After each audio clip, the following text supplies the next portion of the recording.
She discovers the nest is crawling with aliens and the queen herself. A cocooned and delirious Gettman is there with the other victims, and he tells Ripley that the queen inherited her human reproductive cycle.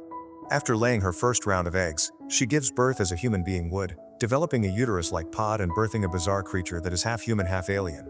200 years have passed since Ripley died fighting aliens, and now the scientists in the USN Riga are working to clone her as a secret project for the military. They've collected some blood from the place where she died, and it takes them 8 tries to finally grow a body that survives the process. Once she's ready, they operate on her to access her womb because an alien impregnated her before she died. Dr. Wren and Dr. Gettman are excited to discover the baby alien has been cloned as well and take it away in a capsule for further study. At that moment, Ripley wakes up and grabs the doctor's hand to smash his face against the glass, but the others immediately knock her out. 3 days later, Ripley wakes up again inside a cocoon-like fabric and finds the number 8 tattooed on her arm. The doctors do a routine check and are surprised by her perfect health. The scar from the operation is already healing and has become very small. When Wren comes too close to taunt her, Ripley grabs him with her legs, proving she now has great strength. Then she tries to choke him, but a guard quickly comes in and knocks her out again. Afterward, Ripley is put through different tests related to language and learning, showing very fast progress and impressing the doctors. They conclude her superior body as a result of her DNA mixing with the aliens.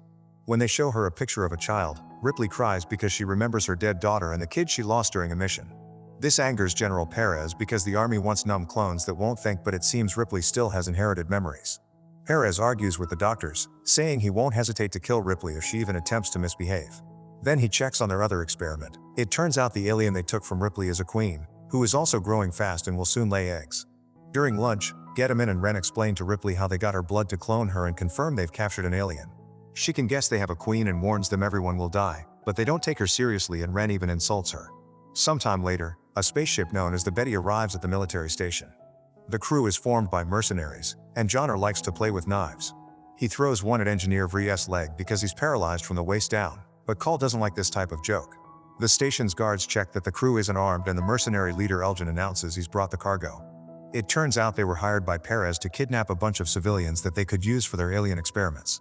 After getting paid, Elgin asks for room so his crew can rest for a couple of days. Perez agrees as long as the mercenaries stay away from the labs. The sleeping victims are taken to the lab and the doctors put a bunch of alien eggs in front of them to impregnate them. Meanwhile, Ripley is playing some basketball by herself to test her new abilities, proving her strength also comes with good speed and fast reflexes. The mercenaries find her and Johnner tries to play with her, but Ripley moves quickly and doesn't even let him touch the ball. When Johnner comes too close and tries to flirt rather creepily, Ripley immediately brings him down with just 2 moves. Another mercenary throws the ball back at her, and when Ripley turns to catch it, Christie hits her with some gym weights. Ripley's nose bleeds, but she isn't too bothered, so she quickly brings down Christie as well. At that moment, the doctors come to take her away, so Ripley throws the ball perfectly and wipes her nose before leaving. The blood falls on the floor and dissolves the metal, revealing Ripley's blood is now an acid just like the aliens. Sometime later, Gettman checks on the alien experiments, and one of them growls at him through the glass. Gettman makes faces at it and kisses the window, but when the alien snarls, he releases some freezing gas to calm it down. Now the alien steps back whenever he threatens to press the button. Meanwhile, Call pretends to be drunk, so her crewmates kick her out of the room. She sneaks around and uses a special spray on a lock to access Ripley's containment unit, where she takes a closer look at her. Seeing the scar, she concludes the alien was already removed. When Ripley wakes up, Call offers to kill her, but Ripley isn't scared and makes a bold move. Call has to watch how her blade goes through Ripley's hand and the blood corrodes the blade, and when she takes the knife back, the hole quickly closes. Then Ripley makes Call touch her face, saying she can sense the aliens. Call wants Ripley to help her kill the aliens, however Ripley says it's too late. On her way out, Call is intercepted by guards and Wren. Then the mercenaries are yelled at by Wren, who points out they've broken the only rule and threatens with execution. The mercenaries immediately open fire and a gunfight ensues with the guards, but Elgin's crew works together to overpower them and easily bring down all the soldiers. Then Elgin demands to know Call's real intentions, so she confesses she's an undercover agent who came to stop the doctor's illegal experiments. At the lab, Gettman sees this and tries to call security. While he's distracted, 2 of the aliens in the cell gang up on a third and kill it, causing its acid blood to eat through the floor. All this is sensed by Ripley and her unit. Gettman tries releasing the gas, but it's too late. The aliens have escaped through the hole in the ground. When Gettman goes to take a closer look, an alien claw reaches out and kidnaps him.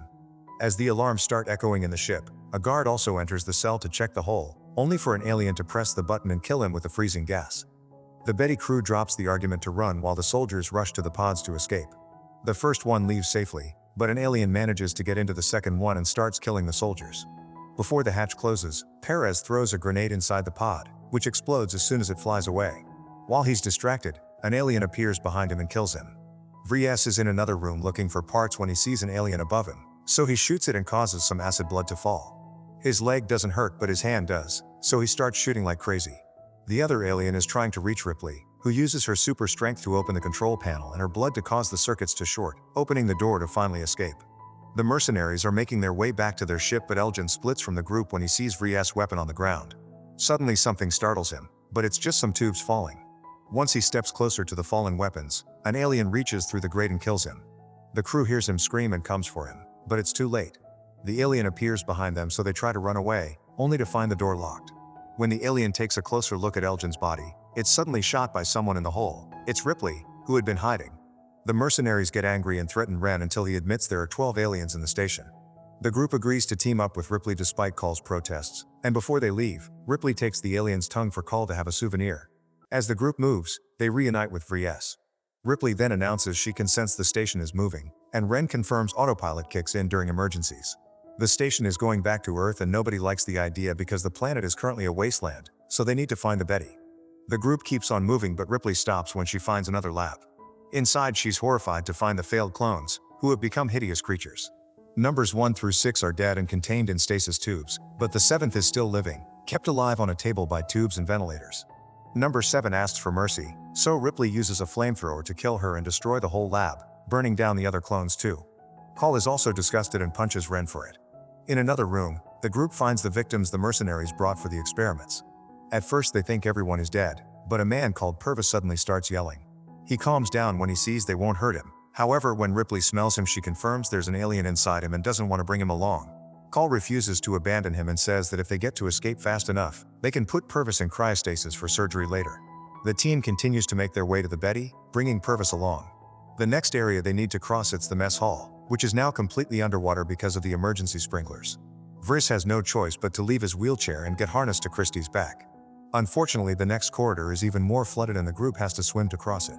Soon 2 aliens appear behind them and Johnner immediately shoots one down, but the other keeps going and manages to capture a mercenary, taking her away. With the alien busy with its kill, the group continues to swim only to find the area covered with a nasty membrane. Ripley breaks it with her strength and everyone resurfaces to breathe again, but there's a nasty surprise waiting. They're surrounded by alien eggs. A creature jumps out of an egg and grabs Ripley's face, so she goes underwater to struggle against it until her strength kills it. The rest of the group also goes underwater and shoots a bunch of grenades through the hole to kill all the eggs. At that moment, the alien from before reappears in the water, so the group leaves through the hole and starts climbing a ladder. The door at the top won't open and Ren takes Call's gun with the excuse of shooting the lock, only to shoot her instead. Call falls in the water and furious Vries tries to shoot Ren, who moves aside and lets the shots finally open the door. He immediately leaves and closes the gate behind him. Soon the alien comes out and starts climbing the ladder as well. The guys try to shoot it and cause some of the acid blood to splash, which hurts Christie. Johnner opens fire as well and kills the alien, yet the creature is still holding onto Christie's foot while Vries holds onto the stairs. Wanting to save his friend from the extra weight, Christie releases the harness and falls to his death with the alien. The group wonders how they'll escape, only for the door to suddenly open and reveal Call on the other side. Everyone manages to get into a safe room and Ripley checks Call's wound, discovering that she's actually an android.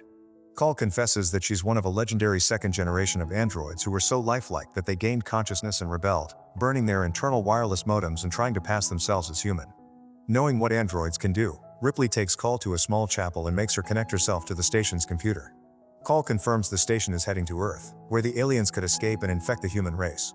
The station has burned too much energy for Call to blow it up, so Ripley tells her to program the ship to make it crash instead.